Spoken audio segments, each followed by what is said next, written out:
So, hello everyone. Today we are going to do class 12 chapter 5 exercise 5.5 का 5.7 का question number 7. I hope आपने question number 1 to 6 बहुत अच्छे से कर लिया होगा. क्वेश्चन नंबर 7 पे चलते हैं. क्वेश्चन नंबर 7 है आपके पास. If y is equal to e raised to power 6x, if y is equals to e raised to power 6x cos 3x, then we have to find, as usual then we have to find d square y by dx square. क्योंकि हम second order derivative कर रहे हैं तो हमें यही चीज क्या करनी पड़ेगी, फाइंड आउट करनी पड़ेगी. Right everyone. तो चलते हैं और सॉल्यूशन की तरफ और देखते हैं सॉल्यूशन इसका किस तरीके से हम निकाल सकते हैं. तो ये हमारे पास आ जाएगा, हमें निकालना है dy बाय dx. राइट, तो d बाय dx और y की जगह आपके पास क्या दिया है, e raise to power 6x into आपके पास है cos 3x. थोड़ा अलर्ट और थोड़ा शार्प होके हमें ये क्वेश्चन का सॉल्यूशन करना पड़ेगा. राइट, कंसंट्रेशन के साथ आगे बढ़ते हैं. तो देखते हैं फर्स्ट फंक्शन और second function which is very easy. Chain rule का थोड़ा सा ध्यान रखेंगे यहाँ पे. तो जो आपके पास dy बाई dx आएगा वो क्या आ जाएगा, e raise to power 6x as it is आ जाएगा. cos 3x की डिफरेंशिएशन हो जाती है हमारे पास माइनस ऑफ sin 3x और फिर 3x की डिफरेंशिएशन हो जाती है हमारे पास 3. राइट, फिर प्लस cos 3x का cos 3x as it is आ जाएगा और फिर डिफरेंशिएशन हो जाएगी हमारे पास e raise to power 6x की. तो e raise to power 6x यानी कि एक्सपोनेंशियल की डिफरेंशिएशन तो होती नहीं है. राइट, तो हमारे पास फिर क्या हो जाएगी, पावर की डिफरेंशिएशन यानी कि 6x की डिफरेंशिएशन हमारे पास क्या हो जाएगी, 6 हो जाएगी. ठीक है, अब हम इसको फर्दर सॉल्व करके लिखेंगे. तो जो dy बाई dx आपके पास आएगा वो क्या आ जाएगा, वो आ जाएगा -3 e raise to power 6x और sin 3x and plus 6 e raised to power 6x and cos 3x. Right, तो ये आपके पास फर्स्ट और सेकंड फंक्शन आ गया.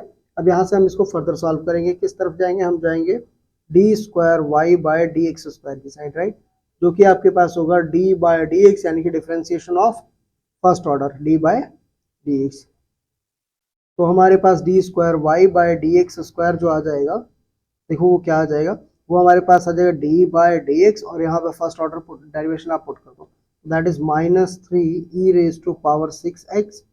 तो -3 बाहर कर देंगे, e raise to power 6x हो जाएगी और हो जाएगी sin 3x और प्लस ओके ये अलग फंक्शन हो गया. यहाँ से आप 6 बाहर कर दो और e रेज टू पावर क्या आ जाएगा 6x और cos 3x हो जाएगा. ये हमारे पास सेकंड फंक्शन हो गया. हमें इन दोनों का क्या करना है, डिफरेंशिएशन करना है सेकंड ऑर्डर में. राइट, अब देखो इसको आप फर्स्ट फंक्शन मान के चलो, इसको सेकंड मान के चलो, दोनों को अलग अलग डिफरेंशिएट करना है. तो हम क्या करेंगे, हम करेंगे d by D X of -3 आप यहाँ रखो, अंदर क्या हो जाएगा e raise to power 6x और sin 3x. ये हमारे पास एक फंक्शन हो गया. देन प्लस 6 बाहर कर देंगे और d बाय डी एक्स हम कर देंगे e raise to power 6x and cos 3x. देखो बहुत ही सिंपल तरीके से बता रहा हूँ आपको, बहुत आसानी से ये क्वेश्चन आपका सॉल्व हो जाएगा. थोड़ा सा लेती है but it's very easy. Right, अगर आपको टर्म्स पता है, आपको तरीका पता है कि किस तरीके से होगा, तो ये बहुत ही इजीली आपका सॉल्व हो जाएगा. D square Y by D X square, again D square Y by D X square जो हमारे पास आएगा वो क्या आ जाएगा, देखो -3 का -3 एज इट इज आ जाएगा. थोड़ा सा ध्यान से हम आगे बढ़ेंगे. राइट, -3 का -3 एज इट इज आ जाएगा. अब डिफरेंशिएशन चालू कर देते हैं. ये फर्स्ट फंक्शन है, ये सेकंड फंक्शन है. क्लियर. तो फर्स्ट फंक्शन यानी कि e raise to power 6x as it is, sin x की डिफरेंशिएशन होती है cos 3x और फिर 3x की डिफरेंशिएशन होती है 3. ओके, प्लस sin 3x हमारे पास एज इट इज आ जाएगा, फिर डिफरेंशिएशन हो जाएगी e raise to power 6x की. तो e raise to power 6x as it is आ जाएगा, लेकिन फिर पावर की डिफरेंशिएशन करेंगे तो हमारे पास क्या आ जाएगा, 6 आ जाएगा. ठीक है, ये क्लोज हो गया. नाउ प्लस 6 हमारे पास एज इट इज आ जाएगा, डिफरेंशिएशन ऑफ फर्स्ट फंक्शन. तो e raise to power 6x as it is आ जाएगा. cos x की हमारे पास होती है माइनस ऑफ sin 3x और फिर 3x की डिफरेंशिएशन हमारे पास क्या हो जाती है, 3 हो जाती है. प्लस cos 3x हमारे पास एज इट इज आ जाएगा. राइट, और फिर डिफरेंशिएशन हो जाएगी e raise to power x की. तो हमारे पास आ जाएगा e raise to power 6x की differentiation e raise to power 6x और फिर साथ में 6x की डिफरेंशिएशन क्या आ जाएगी, 6 आ जाएगी. नेक्स्ट स्टेप में हम इसको लिखते हैं थोड़ा सा सॉल्व करके. तो हमारे पास क्या आ जाएगा, देखो -3 को 3 और -3 ये दोनों के साथ मल्टीप्लाई होगा, इसके साथ भी होगा और इसके साथ भी होगा, तो 3 3 से क्या हो जाएगा -9 e raise to power 6x, right. ध्यान से देखना, 3 को इससे मल्टीप्लाई किया, -9 e रेज टू पावर क्या आ गया 6x आ गया, cos 3x, और प्लस -3 इससे भी मल्टीप्लाई होगा तो 6 3 से कितना हो जाएगा -18, तो -18 e raise to power 6x and sine 3x, right. ये चीज प्लस अब हमारे पास क्या आ जाएगा, अगेन देखो पंगा फिर से आ गया, 6 को मल्टीप्लाई करेंगे इससे, 6 3 से कितना हो गया 18, तो -18 e raise to power 6x sine 3x, and the next one is plus में आ जाएगा 6 6 से कितना हो जाएगा 36 e raise to power 6x and cos 3x। ठीक है, तो फर्दर हम इसको सॉल्व करते हैं और हम देखते हैं हमारे पास आंसर क्या आ रहा है। तो ये जो हमारे पास आंसर निकल के सामने आएगा किसका, D square Y by D X square का, वो चेक करो क्या आएगा, वो आएगा D square Y by D X square और इक्वल्स टू, अब आप ध्यान से देखो, चलो पहले ब्रैकेट को ओपन कर लेते हैं और देखते हैं क्या आता है, -9 e raise to power 6x cos 3x plus minus क्या हो जाएगा -18 e raise to power 6x sin 3x और plus minus minus 18 e raise to power 6x sin 3x और प्लस हो जाएगा 36 e raise to power 6x cos 3x।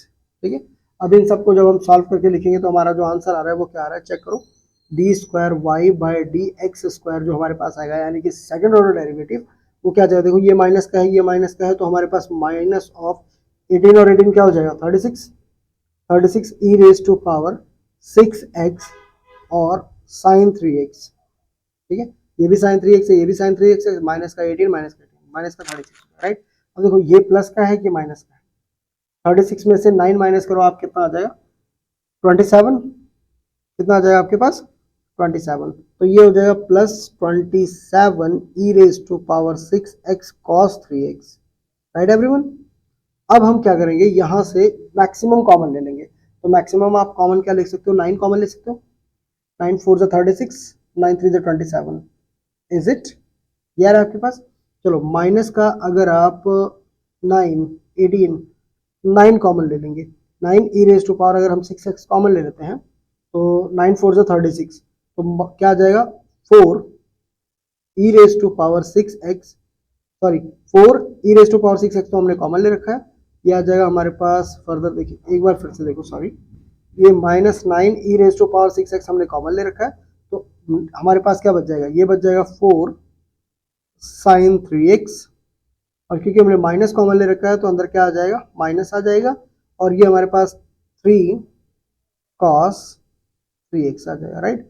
4 sine 3x minus 3 cos 3x आ जाएगा, 3 cos 3x minus, ठीक है, या तो आप माइनस को बाहर ले लो, अगर माइनस को आपको बाहर नहीं लेना है तो आप क्या करोगे, इसको पहले लिख लोगे, इसको बाद में लिख लोगे, बात वहीं बराबर आएगी, राइट। एनसीईआरटी में जो आपके पास फॉर्मूला दिया है, जो एनसीईआरटी में आपका आंसर दिया हुआ है, देख लो यहीं पे एनसीईआरटी का आंसर भी, जो एनसीईआरटी में आपके पास आंसर दिया है बेटा, वो क्या दिया है, D square Y by D X square, उन्होंने क्या किया, उन्होंने इस वाली चीज को पहले लिख दिया, राइट। तो उन्होंने क्या किया, 9 e raise to power 6x को बाहर कर दिया, ठीक है, और इसको पहले लिख दिया जो प्लस वाली टर्म है, तो 9 3 से कितना होता है 27, तो ये आ जाएगा 3 cos 3x, और 9 4 जा 36 होता है, तो ये आ जाएगा 4 sin 3x, और इस तरीके से ये मैच हो जाएगा किससे, एनसीईआरटी के सॉल्यूशन, जो एनसीईआरटी का आपका आंसर होगा, right. So pause the video to note it down, और उसके बाद चलते हैं हम नेक्स्ट वीडियो पे, राइट। तब तक के लिए keep practice, keep watching, and do subscribe if you like my videos. Thank you so much, जय माता दी।